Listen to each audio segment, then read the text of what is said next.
Hello दोस्तों, welcome back to my channel. जाति प्रथा में विखंडन या कहे बिखराव तथा एकत्रीकरण, आज इसी विषय के बारे में हम इस वीडियो में जानेंगे। देखिए, जाति प्रथा भारत में कभी भी स्थिर नहीं रही है और कल के वीडियो में हमने जाना कि जाति प्रथा प्राचीन काल से लेकर अब तक उसमें अनेक बदलाव हुए। प्रारंभ में जाति प्रथा केवल वर्णों में रंगों के कारण बांटी गई थी, लेकिन धीरे धीरे जाति प्रथा का रूप ग्रहण कर ली और अनेक नियम कानून बनने लगे इस जाति प्रथा के अंतर्गत, और साथ ही इसका कठोरता से पालन भी करने लगे लोग। आज इस वीडियो में हम जानेंगे कि जाति प्रथा में विखंडन और एकत्रीकरण क्या होता है।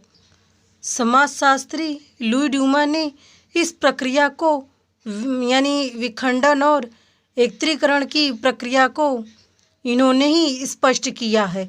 यानी कि विखंडन या बिखराव का अर्थ समाजशास्त्र में एक जाति का जब विभिन्न उपजातियों या उप उपजातियों में विभाजित हो जाते हैं तो इस प्रक्रिया से एक नई उपजाति का निर्माण होता है। तो इसी को समाजशास्त्र के अंतर्गत विखंडन कहते हैं। और साथ ही समाजशास्त्र के अंतर्गत जो एकत्रीकरण या कहें कि सम्मेलन से तात्पर्य है विभिन्न उपजातियों या बाहरी समूहों का एक मुख्य जाति में मिल जाने से है।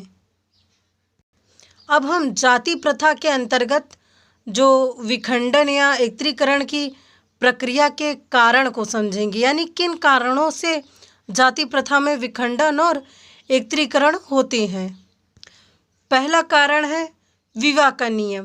देखिए, प्रत्येक जाति में अपने ही जाति में विवाह करने का नियम होता है, लेकिन जब इस नियम का उल्लंघन करके दूसरी जाति में विवाह कोई व्यक्ति करता है तो उन्हें जाति से बाहर निकाल दिया जाता है। इस प्रकार से दूसरे जाति में विवाह करने वाले व्यक्ति को एक नई उपजाति का निर्माण कर देता है वो। तो इस जाति का इससे क्या होता है कि जाति में विखंडन होता है, और जब वो नया जाति का निर्माण किया या नए जाति में गया तो उसे क्या हुआ कि उस जाति में एकत्रीकरण की प्रक्रिया हो गई। दूसरा कारण है संस्तरण। देखिए, जाति प्रथा में संस्तरण व्यवस्था में विखंडन और एकत्रीकरण का तात्पर्य है यानी कि सभी जातियों में देखिए ऊंचा और निम्नता यानी ऊंच नीच की एक क्रम पाई जाती है, इसे ही संस्तरण कहते हैं। जब कोई व्यक्ति या उसका परिवार और कभी कभी तो पूरा समाज समूह ही ये दावा करता है कि वह उच्च श्रेणी जाति का है, तो इस प्रक्रिया को ही जाति प्रथा में विखंडन कहा गया है। साथ ही इस प्रक्रिया के कारण जिस नई जाति में वो गया तो उस जाति में एकत्रीकरण हो गया। इस प्रक्रिया से एक और तो निम्न जातियों में विखंडन पैदा होता है, तो दूसरी ओर उच्च परिस्थिति को और या उच्च जाति को जो प्राप्त करने का जो प्रयास करने वाले परिवार या समूह होते हैं उनमें एकत्रीकरण की प्रक्रिया देखी जा सकती है।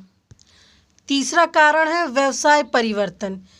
देखिए, व्यवसाय परिवर्तन द्वारा भी विखंडन और एकत्रीकरण होता है। जैसे कि सभी जातियों में वंश परंपरा से कोई ना कोई व्यवसाय पाया जाता है, लेकिन एक जाति दूसरे व्यवसाय को अपनाने के लिए अपने जाति से दूसरे जाति में जब सम्मिलित होने जाता है तो वह अपने जाति का विखंडन करता है और जिस जाति का व्यवसाय अपनाता है उसका एकत्रीकरण होता है।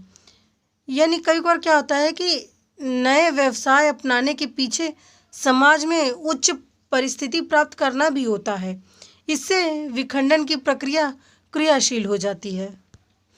चौथा कारण है समृद्धि में वृद्धि। देखिए, समृद्धि में वृद्धि जाति प्रथा में विखंडन और एकत्रीकरण का कारण भी बनता है। जैसे कि समाजशास्त्रियों द्वारा शोध करने पर देखा गया कि कुछ लोग जो आर्थिक दृष्टि से संपन्न होते हैं वह अपने परंपरात्मक संबंध को छोड़कर समाज में उच्च पद और प्रतिष्ठा के लिए एक नई उपजाति का निर्माण कर लेते हैं। प्रकार से हम कह सकते हैं कि जब उसने अपनी जात जो समृद्ध व्यक्ति अपने जाति को छोड़ा तो उससे विखंडन हुआ, और जिस नई उपजाति का उसने निर्माण किया उसमें एकत्रीकरण हो गया। पांचवा कारण है जाति में विखंडन या एकत्रीकरण का मत भिन्नता। देखिए, मत भिन्नता के कारण भी जातियों में विखंडन और एकत्रीकरण होते हैं, क्योंकि कभी कभी मतभेद के कारण आपस में टकराव होने से भी एक जाति दूसरे जाति में सम्मिलित हो जाती है। छठा है पंथागत भिन्नता। देखिए, पंथागत भिन्नता के कारण भी जाति प्रथा में विखंडन और एकत्रीकरण की प्रक्रिया पाई जाती है। वैसे पंथ क्या होते हैं, भारत में सभी धर्म के कौन कौन से पंथ हैं, ये सब मैं धर्म से संबंधित वीडियो में बता चुकी हूँ।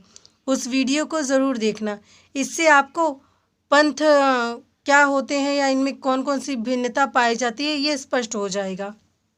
सातवां कारण है धर्म परिवर्तन के कारण भी जाति प्रथा में विखंडन और एकत्रीकरण की प्रक्रिया होती है। देखिए, धर्म परिवर्तन के कारण क्या होता है, व्यक्ति अपने धर्म को छोड़कर दूसरे धर्म को अपना लेता है, तो इससे क्या होता है, वो अपने जाति प्रथा को छोड़ रहा है, इससे विखंडन हो गया। आठवां कारण है संस्कृतिकरण या ब्राह्मणीकरण। इस प्रक्रिया के कारण भी जाति प्रथा में विखंडन और एकत्रीकरण पाया जाता है। देखिए, संस्कृतिकरण या कहे ब्राह्मणीकरण को ये प्रक्रिया में मतलब कोई निम्न हिंदू जाति या जनजाति उच्च जाति में जाने के लिए अपने खान पान और रहन सहन, अपनी जीवन शैली, यानी कि अपने आप को उच्च वर्ग या जिस जाति समूह में अपने आप को ढालना चाहता है उसके सभी क्रियाकलाप को अपनाता है। इसी को संस्कृतिकरण कहते हैं। इस तरह से देखिए, उसने अपनी जाति को छोड़ने का जो फैसला किया वो विखंडन हो गया, और जिस जाति में जाने के लिए उसने इन सभी नियमों को, खान पान और अपने रवैये को बदला, तो उस जिस जाति में वो जाएगा उसमें एकत्रीकरण हो गया। इस प्रकार से हम देख सकते हैं कि जाति प्रथा में विखंडन और एकत्रीकरण की जो प्रक्रिया है वो हमेशा से गतिशील रही है, जो कि जाति की जो गतिशीलता का भी सूचक है। यानी हमेशा ये जाति प्रथा में बदलाव करता रहता है ये प्रक्रिया, यानी जाति कभी भी स्थिर नहीं रही है भारत में। आज के लिए बस इतना ही। यहाँ तक देखने के लिए धन्यवाद।